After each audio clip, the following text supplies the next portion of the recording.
Welcome to பிரியாவின் மனதை தொட்ட சமையல். இன்னைக்கு நம்ம என்ன பார்க்க போறோம்னா, ஒரு சூப்பரான பச்சரிசியை வச்சு புட்டு தான் பார்க்க போறோம். இது நவராத்திரி எல்லாம் வருது. அதுக்கு கண்டிப்பா ஒவ்வொரு நாளும் 9 நாளும் நம்ம ஒவ்வொரு வகையான பிரசாதம் செய்வோம். அதில் கண்டிப்பா இந்த பச்சரிசி புட்டு செய்வாங்க. வெள்ளிக்கிழமை இதை பிரசாதமா செஞ்சு நம்ம சாமிக்கு கொடுக்கலாம். இது கோயிலுக்கு கூட நம்ம செஞ்சு கொடுக்கலாம். வீட்லேயும் பிரசாதமா செஞ்சு நம்ம வழிபடலாம். இப்போ இந்த பச்சரிசி புட்டு எப்படி செய்யறதுன்னு சொல்லி பார்க்கறதுக்கு வாங்க வீடியோக்குள்ள போகலாம். இது ரொம்ப ரொம்ப சுலபமா பண்ணிடலாம். நான் செய்யற மெத்தட்ல நீங்க ட்ரை பண்ணி பாருங்க. இப்போ டம்ளரோ கப்போ எதுக்குனாலும் நீங்கள் மெஷர்மெண்ட் எடுத்துக்கலாம். பச்சரிசியை நான் வறுத்து தான் புட்டு செய்ய போகிறேன், பச்சரிசி புட்டு. இப்போ இதை ஒரு டம்ளர் நான் பச்சரிசி எடுத்திருக்கேன். அந்த டம்ளருக்கு 3/4 டம்ளர் வெல்லம் எடுத்துக்கலாம். அதுக்கப்புறம் 1/4 டம்ளர் தேங்காய் எடுத்து வச்சுருக்கேன். இதை நெய்யில் வறுத்து நம்ம சேர்க்கணும். அப்புறம் முந்திரி பருப்பு ஒரு 10 முந்திரி பருப்பு உடச்சி எடுத்து வச்சுருக்கேன். அதையும் நெய்யில் வறுத்து எடுக்கிறதுக்கு தான். தேங்காயும் இந்த மாதிரி குட்டி குட்டியாக நீங்கள் கட் பண்ணி இந்த மாதிரி பல்லு இருக்கிற மாதிரி தேங்காய் பல்லு கட் பண்ணி எடுத்துக்கோங்க. இதுவும் 2 டேபிள் ஸ்பூன் நீங்கள் சேர்த்துக்கலாம். இது ரொம்ப ரொம்ப நல்லாயிருக்கும். இந்த மெத்தடில் நான் சொல்கிற மாதிரி நீங்கள் செஞ்சு பாருங்கள். சில பேருக்கு பச்சரிசியை வச்சு நம்ம ஊற வச்சு செய்வாங்க. அந்த மெத்தட்லையும் செய்யலாம். நான் ஊற வச்சு செய்யலை. டக்குன்னு நம்ம செய்கிற மாதிரி பச்சரிசியை வீட்டில் இருந்ததுன்னா நம்ம அப்படி பாத்திரத்தெல்லாம் வறுத்து டக்குன்னு உடனே ரெடி பண்ணிடலாம். இது ரொம்ப ஒன்றும் கஷ்டம்லாம் ஒன்றும் கிடையாது. இப்போ நம்ம புட்டு செய்கிறதுக்கு ரெடி பண்ணிடலாம். ஃபஸ்ட்டு ஸ்டவ் ஆன் பண்ணி ஒரு பாத்திரத்தை வச்சுட்டு வச்சுக்கோங்க. பச்சரிசியை நல்லா வறுத்து எடுத்துக்கலாம். நமக்கு கலர் சேஞ்ச் ஆகி வரணும், அந்த அளவுக்கு வறுத்து எடுத்துக்கலாம்.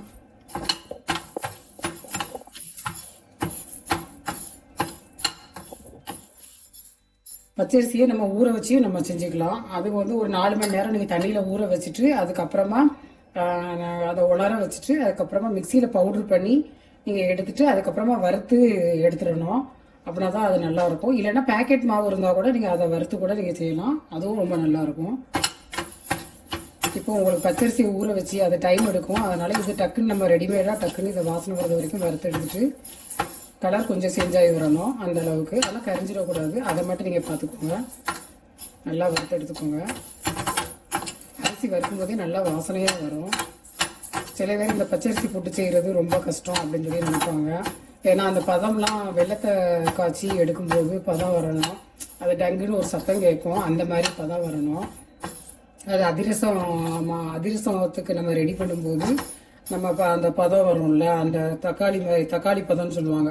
அந்த மாதிரி உருட்டி எடுக்கும்போது வரும். அதுக்கு அடுத்த ஸ்டேஜில் நம்ம அடுத்து அந்த பதம் வந்த உடனே நம்ம ஆஃப் பண்ணிடணும். பாகு ரெடி ஆகும்போது அதுதான் அந்த புட்டுக்கு உதிரியாக வர்றதுக்கு நமக்கு இது பண்ணும். இப்போ அரிசி வறுபட்டுக்கிட்டே இருக்கு. ஸ்டவ்வை குறைச்சி வச்சு அப்படியே வறுத்து எடுத்துக்கலாம். ஒரு 3 ஏலக்காய் எடுத்து அதையும் நம்ம தட்டி எடுத்துக்கலாம். என் பொண்ணு தான் வீடியோ எடுத்துட்டு இருக்கா. இதை கொஞ்சம் தட்டி கொடுமா.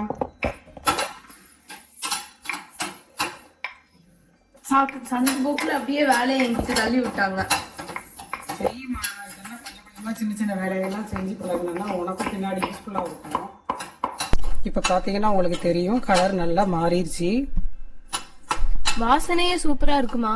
வாசனையே சூப்பராக இருக்கு. ஆமாம், அரிசி வறுக்கும்போது நல்லா வாசனை வரும்.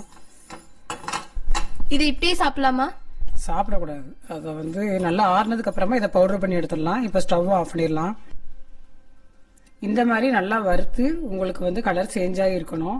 இப்போ நல்லா ஆறிடுச்சு. இதை மிக்சி ஜாரில் நம்ம நைஸாக பவுடர் பண்ணி எடுத்துகிட்டு வந்துடலாம். நல்லா ஆறுனதுக்கு அப்புறமா பவுடர் பண்ணி எடுத்துக்கோங்க. இந்த மாதிரி நைஸாக பவுடர் பண்ணி எடுத்துகிட்டு வந்துடுங்க. இப்போ ஸ்டவ் ஆன் பண்ணி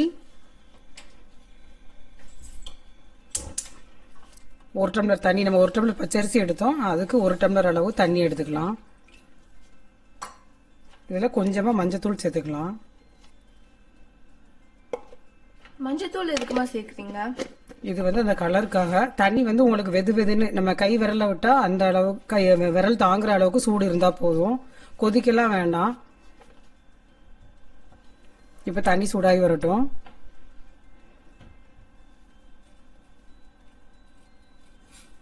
இந்த அளவு சூடு போதும். இப்போ சூடாயிருச்சு. இப்போ ஸ்டவ் ஆஃப் பண்ணிடலாம். இப்போ நம்ம நைஸா பவுடர் பண்ண பச்சரிசியை அப்படியே பச்சரிசி மாவை இந்த பாத்திரத்தில் சேர்த்துக்கலாம். இப்போ தண்ணியை கொஞ்சம் கொஞ்சமாக நம்ம விட்டு தெளித்து அப்படியே பிசைஞ்சு எடுத்துக்கலாம். நல்லா உதிரி உதிரியாக வரணும். உங்களுக்கு அதிகமாக மெஷர்மெண்ட் அதிகமாக வேணும் அப்படின்னு சொல்லி நினச்சிங்கன்னா நான் கொஞ்சமாக தான் செஞ்சுருக்கேன், 1 டம்ளர் அளவுக்கு. இதை அப்படியே நீங்கள் டபுள் ஆக்கிக்கோங்க. நல்லா உதிரியாக வரணும். சில பச்சரிசி மாவுக்கு தண்ணி வந்து கூடுதலாக ஆகலாம், ஒவ்வொரு அரிசி மாவை பொறுத்து இருக்குது. கொஞ்சம் ரவை பதத்தில் இருக்கிற மாதிரி மாவை வந்து நீங்கள் பவுடர் பண்ணி எடுத்துக்கோங்க.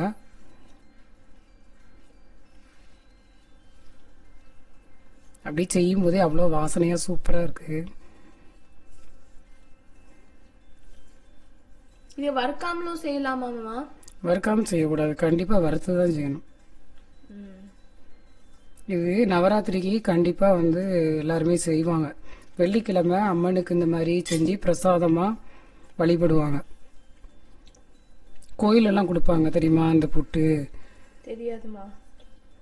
தெரிஞ்சுக்கோ. நம்ம எங்கே இருந்தாலும் நம்ம கல்ச்சரை வந்து நம்ம தெரிஞ்சு வச்சுருக்கணும், மறக்கக்கூடாது. இப்போ பார்த்தீங்கன்னாலே தெரியும். நல்லா அப்படியே பிசையும் போது உங்களுக்கு பார்த்தீங்கன்னா நல்லா உதிரி உதிரியாக வருத மாதிரி நல்லா இந்த மாதிரி இது பண்ணி விட்டுக்கோங்க. தண்ணி தோல் இப்போவே சாப்பிட முடியாது, ரெடி பண்ணதுக்கப்புறம் நீங்கள் தானே சாப்பிட போகிறீங்க. எவ்வளோ நேரம் ஆகும்? அது அப்படி பிடிச்சு பார்த்தீங்கன்னா இப்போ வந்து உடையுது, இன்னும் அந்த பக்குவம் வரல. அதனால் இன்னும் கொஞ்சம் தண்ணி தெளித்து கொஞ்சம் கொஞ்சமாக தண்ணி விட்டு நம்ம தெளித்து பிசைஞ்சிக்கலாம். அப்படி பிடிச்சிட்டு நம்ம விட்டோம்னா அது உதிரியாக வரணும், பிடிக்கும்போது பிடிக்க வரணும். அப்படின்னா அதை வந்து கரெக்டான நம்ம கரெக்டாக பக்குவமாக செஞ்சுருக்கோன்னு தெரிஞ்சுக்கலாம். இன்னும் கொஞ்சம் கூட தண்ணி விட்டுக்கலாம். இப்போ மொத்தத்தில் எனக்கு 1/2 டம்ளர் தான் தண்ணி வந்து இதுக்கு நான் வந்து எடுத்திருக்கேன். தண்ணி அது நம்ம பாகு இப்போ வெள்ளைப்பாகு ரெடி பண்ணுவோம்ல, அப்போ கூட இந்த தண்ணியை நம்ம ஆட் பண்ணிக்கலாம். எதையுமே வேஸ்ட் பண்ண வேண்டியதில்லை. இப்போ எடுத்து இப்போ பிடிச்சு பார்க்கணும். இப்போ பிடிச்சு பார்க்கும்போது உங்களுக்கு இப்போவுமே உடையுது, அப்போ இன்னும் கொஞ்சம் தண்ணி சேர்த்துக்கலாம். இந்த மாதிரி தொளிச்சு தொளிச்சு இப்படி பிசைஞ்சுக்கிடணும். இப்போ இது கரெக்டான ஸ்டேஜ்.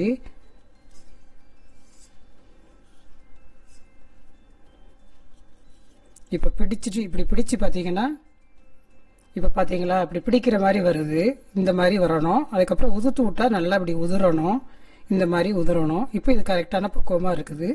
இப்போ நம்ம இட்லி பாத்திரத்தில் வச்சு அதை வேக வச்சிடலாம். இப்போ இட்லி பாத்திரத்தில் தண்ணி வச்சு அது நல்லா சூடாகி வந்ததுக்கு அப்புறமா இட்லி தட்டில் நம்ம ஒரு துணியை போட்டு, நல்லா தண்ணியெல்லாம் நீங்கள் போட வேண்டாம், ஈரமாலாம் இருக்கும். ஈரமாக இருந்தால் அப்படியே உங்களுக்கு வந்து ஈரமாக இருந்ததுன்னா நம்ம ரெடி பண்ணி வச்சிருக்கிற பச்சரிசி மாவு வந்து அப்படியே ஒட்டிக்கும். அதனால நல்லா காஞ்ச துணியாகவே இருக்கட்டும். இப்போ நம்ம ரெடி பண்ணி வச்சிருக்கிற பச்சரிசி மாவை அப்படியே இதில் வச்சு ஆவியில் நல்லா வேகணும். ஒரு 10 நிமிஷம் இருந்தால் போதும். 10லேருந்து ஒரு 15 நிமிஷம் கூட வச்சுக்கலாம். நான் ஒரு 10 நிமிஷம் வைக்கிறேன், அதுவே சரியாக தான் இருக்கும். இது அவியறதுக்குள்ளே நம்ம அதுக்கு அடுத்து வெள்ளத்தை ரெடி பண்ணிடலாம். நெய் முந்திரி பருப்பையும் அதே மாதிரி தேங்காய் எடுத்து வச்சுருக்கிறது எல்லாத்தையுமே ரெடி பண்ணிடலாம். இதை அப்படியே நம்ம மூடி வச்சு 10 நிமிஷத்துக்கு நம்ம வேக வச்சிடலாம். அதுக்குள்ளே நம்ம வெள்ளைப்பாக ரெடி பண்ணிடலாம். இப்போது நம்ம ஸ்டவ் ஆன் பண்ணி ஒரு பாத்திரத்தை வச்சுட்டு வெள்ளத்தை நான் இப்போ சேர்த்துட்டேன். இதில் ஒரு 1/4 டம்ளர் நம்ம தண்ணி சேர்த்துக்கலாம். வெள்ளம் கரைஞ்சி வந்தால் போதும். கரைஞ்சி வந்ததுக்கப்புறமா அதில் தூசி டஸ்ட் அந்த மாதிரி இருக்கும், அதை நம்ம ஃபில்டர் பண்ணிக்கலாம். இப்போ அது நல்லா கரைஞ்சி வரட்டும். இப்போ வெள்ளம் கரைஞ்சி வந்துருச்சு. இதில் இப்போ ஃபில்டர் பண்ணிடலாம்.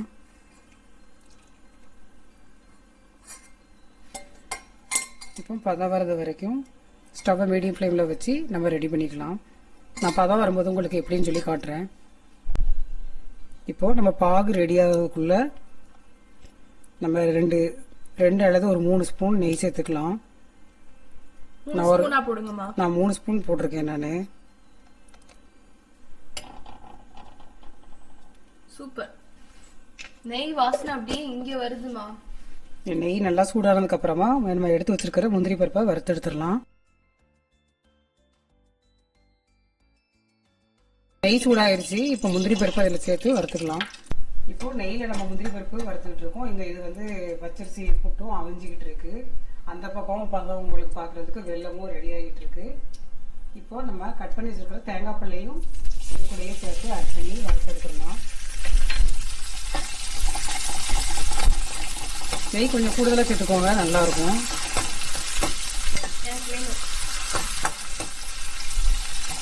இதை வறுத்து எடுத்துட்டு நம்ம 1/4 கப்பு தேங்காய் வறுத்து வச்சுருக்கோம், அதையுமே வறுத்து எடுத்துடலாம். வறுத்து எடுத்து சேர்த்தோம்னா ரொம்ப நல்லாயிருக்கும். இதை வச்சிருந்து கூட ஒரு 2 நாளைக்கு நம்ம வச்சிருந்து சாப்பிடலாம். 2 அல்லது 3 நாளைக்கு கூட வச்சு சாப்பிடலாம். குழந்தைங்களும் விரும்பி சாப்பிடுவாங்க. குழந்தைங்கள்லேருந்து பெரியவங்க வரைக்கும் எல்லாருமே சாப்பிடலாம். ரொம்ப ஆரோக்கியமான சுவையான புட்டும் கூட. இனிப்பா இருக்குமா? நல்லா இருக்கும். இப்போ வறுபட்டுருச்சு. இப்போ இதை வந்து மாற்றி எடுத்துட்டு நம்ம எடுத்து வச்சிருக்கிற தேங்காயையும் வறுத்து எடுத்துடலாம்.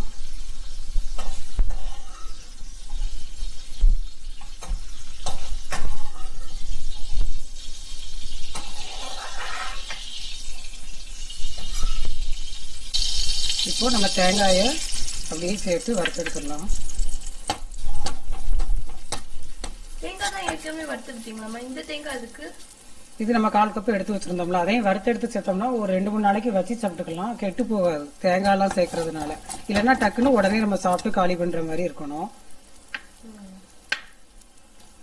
அதனாலதான் நம்ம வறுத்து எடுத்து சேர்க்கிறோம். ரொம்ப நல்லா இருக்கும்.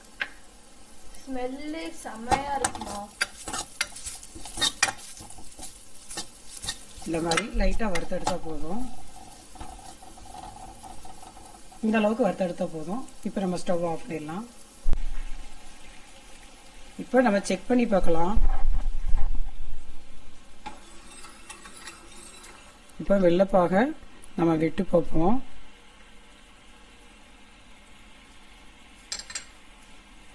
பார்த்தீங்கனாலே தெரியும் வெள்ளைப்பாக விட்டுருக்கோம். ஆனால் அது வந்து கரைஞ்சிருச்சு. அப்போ நம்ம ரெடி ஆகலை. அப்போ இப்போ கொதிச்சு வந்துக்கிட்டு இருக்கு. ரெடி ஆகும்போது உங்களுக்கு நான் அடுத்தடுத்த ஸ்டேஜ் எப்படி இருக்குங்கிறத காட்டுறேன். இப்போ உங்களுக்கு அவிஞ்சிருச்சு. இப்போ பார்த்தீங்கனாலே தெரியும். நான் ஸ்டவ் ஆஃப் பண்ணிட்டேன். நான் ஒரு 12 நிமிஷம் கிட்டத்தில் வச்சுருக்கேன் நான். இப்போ சூப்பராக அவிஞ்சிருச்சு.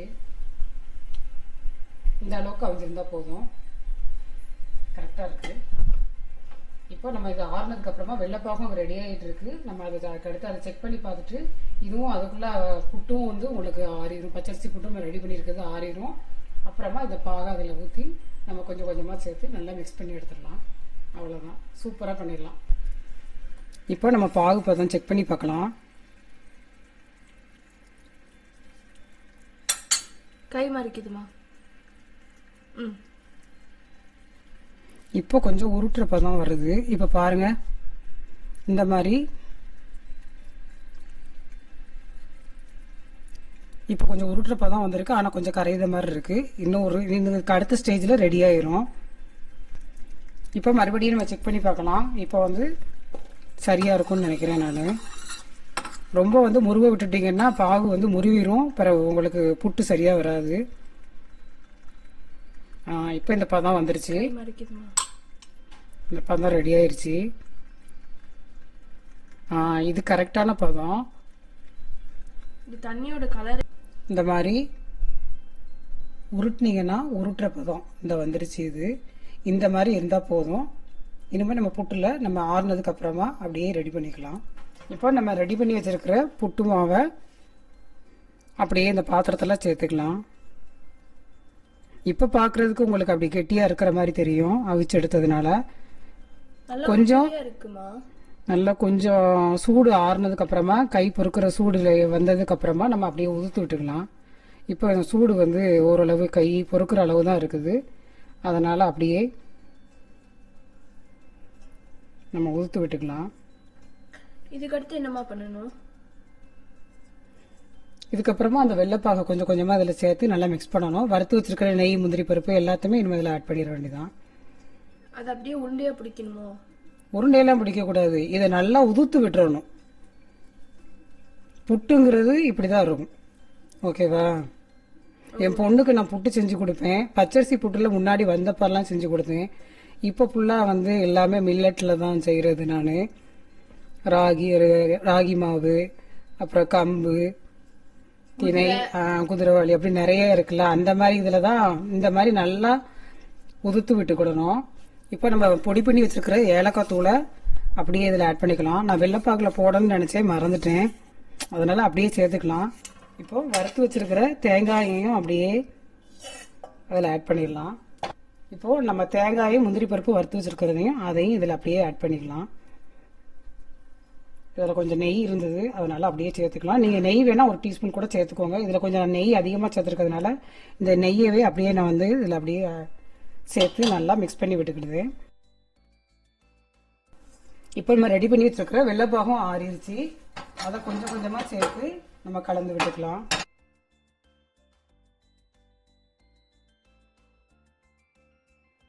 இப்படியே எல்லா வெள்ளைப்பாகையும் நம்ம விட்டு இந்த மாதிரி கொஞ்சம் கொஞ்சமாக விட்டு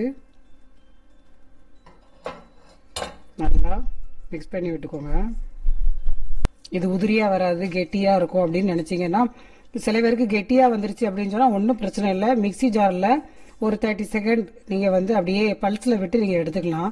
இந்த நான் எடுத்த மெஷர்மெண்ட் வந்து எல்லாமே கரெக்டாக இருக்கும். இனிப்பு எல்லாமே சரியாக இருக்கும். உங்களுக்கு இனிப்பு அதிகமாக வேணும்னா நீங்கள் 1க்கு 1 கூட நீங்கள் எடுத்துக்கலாம். வெல்லம் 1 டம்ளர் பச்சரிசி எடுத்தீங்கன்னா அந்த அளவுக்கு நீங்கள் வந்து வெல்லத்தை எடுத்துக்கலாம்.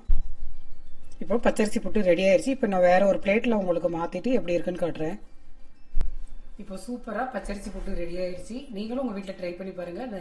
இந்த நவராத்திரிக்கு கண்டிப்பாக இதை ட்ரை பண்ணி பாருங்கள். இது ரொம்ப கஷ்டம்லாம் கிடையாது. நான் சொன்ன மெத்தட்லேயே செஞ்சு பாருங்கள், ரொம்ப ஈஸியாக பண்ணிடலாம். இப்போ இந்த புட்டு ரெசிபி உங்களுக்கு பிடிச்சிருந்துச்சுன்னா மறக்காமல் என்னுடைய சேனலுக்கு சப்ஸ்கிரைப் பண்ணுங்கள். நன்றி. உங்கள் இல்லங்களில் சமையல் மனம் வளரட்டும்.